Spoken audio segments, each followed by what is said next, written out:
इस वक्त एक बड़ी खबर आपको बता दें, इजरायल ईरान युद्ध से जुड़ी हुई। कतर में अमेरिकी सैन्य बेस पर ईरान ने बड़ा हमला किया है। तो अमेरिकी सैन्य बेस को निशाना बनाया है ईरान ने, वहां पर 6 मिसाइलें दागी हैं। जो जानकारी इस वक्त मिल रही है, इस वक्त की बड़ी खबर, ईरान ने अमेरिकी सैन्य बेस को निशाना बनाया। और जैसा कि पहले भी इस बात को लेकर कहीं ना कहीं ये कहा जा रहा था, एक्सपर्ट्स इस बात की आशंका जता रहे थे कि अब अमेरिका के हमले के बाद इस तरह की कोशिश ईरान की तरफ से हो सकती है। और ईरान ने वही किया, अमेरिकी सैन्य बेस पर हमला किया है। और कतर में जो अमेरिका ने अपना सैन्य बेस तैयार कर रखा है, जो बना रखा है, उस पर निशाना साधा है अपने 6 मिसाइलों के जरिए। अब कितना नुकसान उसको हुआ है और किस तरीके की जानकारी निकलकर सामने आती है। लेकिन फिलहाल बड़ी खबर है इस वक्त की ये कि ईरान जो पहले ही कह रहा था, ईरान ने पहले ही कहा था कि ना तो हम इजराइल से डरेंगे और ना ही अमेरिका से डरने वाले हैं। और पहले उसने जब उस पर अमेरिका की तरफ से जब हमला हुआ तो उसके बाद उसने अगले ही दिन इजराइल पर निशाना साधा था। और इंतजार इसी बात का था कि वो अमेरिका को इसका जवाब कैसे देगा। तो देखिए, जिस तरह की खबरें अब सामने आ रही है, कतर में अमेरिकी सैन्य बेस पर ईरान ने बड़ा अटैक किया है, उसके मिलिट्री बेस को निशाना बनाया है और 6 मिसाइलें दागी है ईरान ने। तो ईरान लगातार आक्रामक तरीके से इस युद्ध में हमले कर रहा है, जवाबी कार्रवाई कर रहा है। उसने इजराइल को भी बड़े स्तर पर नुकसान पहुंचाया है। और इसी बीच जो अमेरिका ने उसके परमाणु ठिकानों को निशाना बनाया था, अब कहीं ना कहीं उसी की जवाबी कार्रवाई। नीरज हमारे सहयोगी इस वक्त हमारे साथ जुड़ गए। नीरज, बड़ी खबर है ये, ईरान का बड़ा हमला, कतर में अमेरिकी सैन्य बेस पर हमला किया, क्या पूरी खबर? और बिल्कुल शिरीन, जो जानकारी मिल रही है, ईरान ने 6 मिसाइल जो है वो कतर में दागी हैं।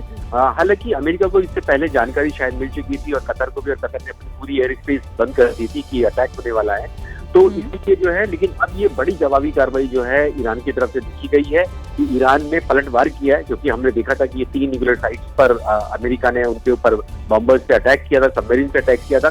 तो अब जवाबी कार्रवाई, यानी कि अब साफ है कि ईरान जो है वो रुकने वाला नहीं है। ईरान जितनी भी कार्रवाई हो रही है, हमने देखा इजराइल के खिलाफ अटैक कर रहा है और अब ये कतर में कर दिया, क्योंकि कतर में बहुत बड़ा सैन्य बेस है, मिलिट्री बेस है अमेरिका का। लेकिन कितना बड़ा नुकसान। नीरज, मैं एक सेकंड आपको रोकती हूँ, यहाँ पर कुछ तस्वीरें आई हैं, जरा एक बार वो तस्वीर अपने दर्शकों को हम दिखा दें। ये एक्सक्लूसिव तस्वीरें हैं जो हमला किया गया है ईरान की तरफ से कतर में, जो अमेरिका का मिलिट्री बेस है। वहां देखिए जरा आसमान में किस तरीके से रॉकेट जो हैं वो साफ दिखाई दे रहे हैं। और ये ईरान ने वही किया जो उसने कहा था, जिसको लेकर उसने कहा था कि हम ना तो झुकेंगे, ना ही कोई सरेंडर करेंगे और ना ही डरने वाले हैं किसी से। तो अब अमेरिका को उसकी तरफ से जवाब, और जैसा नीरज बता रहे हैं कि पहले से ही कहीं ना कहीं इस बात का अंदेशा भी था, आशंका भी थी और खबर भी कहीं ना कहीं लग गई होगी, जिसके बाद ईरान ने अपना जो बेस है, उसे सैन्य बेस को पहले ही बंद कर लिया था। लेकिन फिलहाल ये 2 तस्वीरें आप देखिए जरा, इस वक्त की सबसे महत्वपूर्ण तस्वीरें हैं ये इरान इजराइल युद्ध से जुड़ी हुई, क्योंकि हर बीते दिन के साथ 11 दिन हो चुके हैं, लेकिन फिलहाल ये युद्ध रुकता नहीं दिख रहा है। अब जबकि इसमें अमेरिका की एंट्री हो चुकी है, अमेरिका ने जिस तरह से ईरान के परमाणु ठिकानों पर हमला किया था, उसके बाद ये जवाबी कार्रवाई। नीरज, अपनी बात पूरी कर लीजिए। जी, कुछ तस्वीरें भी आ गई हैं और आसमान में साफ दिख रहा है कि किस तरीके से मिसाइलों से अटैक किया गया। आप अपनी बात पूरी कीजिए इस पर।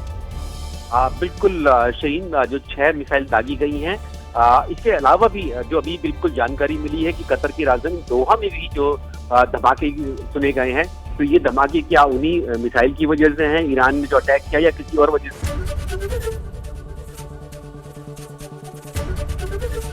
एबीपी गंगा, खबर आपकी, जुबान आपकी।